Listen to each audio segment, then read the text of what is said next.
जय गुरुदेव जी, जय श्री कृष्ण जी।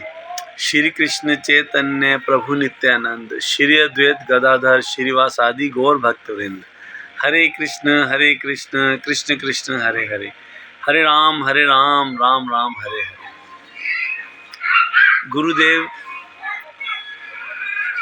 माया और इस संसार और भगवान जी के अंदर क्या भेद है, क्या डिफरेंस है, इसके बारे में बड़ी सुंदर एक कथा बताते हैं।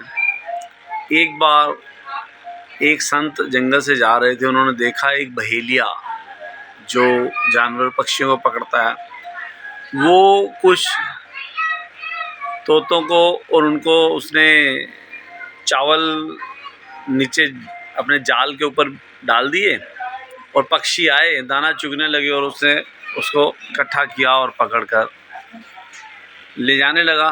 तो उन्होंने संत ने उनको कहा कि आप इनको छोड़ दो।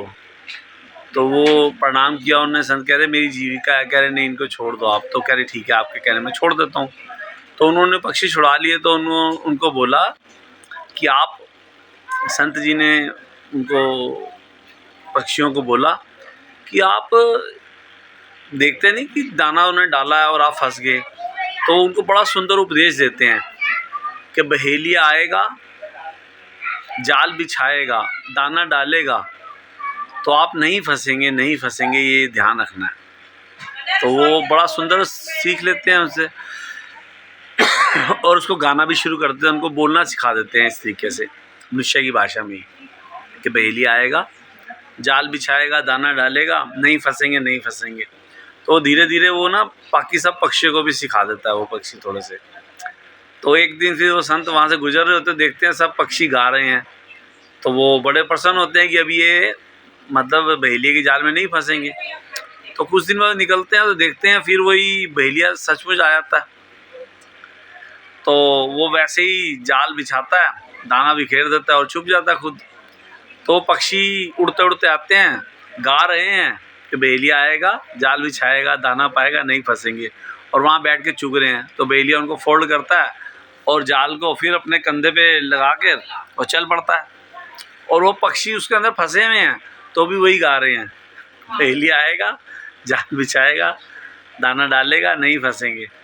तो गुरुजी इसका उदाहरण देते हैं, इसी प्रकार हम लोग भी इस संसार में आते हैं और माया देवी ने जो ये सुंदर संसार बनाया हुआ है, तो इसको हम भगवान जी की शरण में रह के उनको भोग लगाकर इस संसार में नहीं व्याप्त होते, इसलिए हम फंस जाते हैं। और जो गुरुदेव हैं वो वही संत हैं, वो हमको फंसता हुआ देखते हैं तो हमें वो सिखाते हैं कि ये जो माया है, इनका जो पूरा प्रपंच है यहाँ फैला हुआ पूरा, तो इसके अंदर हम सिर्फ एक भगवान का नाम लेकर उनकी कथा सुनकर ही निकल सकते हैं। तो हम लोग भी बस सिर्फ ये सुन लेते हैं कि भाई ये कथा सुननी चाहिए, नाम करना चाहिए, लेकिन करते नहीं हैं इसको।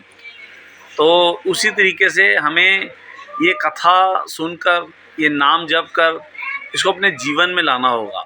जिसको गुरुदेव बताते हैं कि पहले क्या करना है, श्रवण भगवान जी के नाम का, ठीक है ना, और कीर्तन करना है, फिर करना है निधि ध्यासन, अर्थात अपने जीवन में लाना है उसको चीज़ों को, और फिर समाधि, अर्थात भगवान जी के अंदर हमें एक में हो जाएंगे।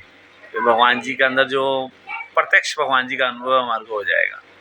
तो हमें भी गुरु जी की आज्ञा मानकर इस संसार में आए हैं, तो बस संसार में सिर्फ वही दाना चुगने में नहीं लगे रहना। दाना चुगना मतलब कि खाना पीना हो गया, भोग हो गया, विवाह हो गया, बच्चे हो गए, उनको पालन पोषण में लगे, एक दिन बिना किसी निश्चित स्थान के कहाँ जाना है और ऐसे मृत्यु को प्राप्त हो गए।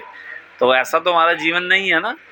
तो हमें तो अपना लक्ष्य बनाना है कि हमारे जीवन का लक्ष्य क्या है, तो उसको हमेशा मन में धारण करके, अर्थात भगवान जी की प्रेम भक्ति और इस संसार को अच्छे से उपयोग करके, अपने कर्तव्यों का अच्छे से पालन करके इस संसार से जाना है।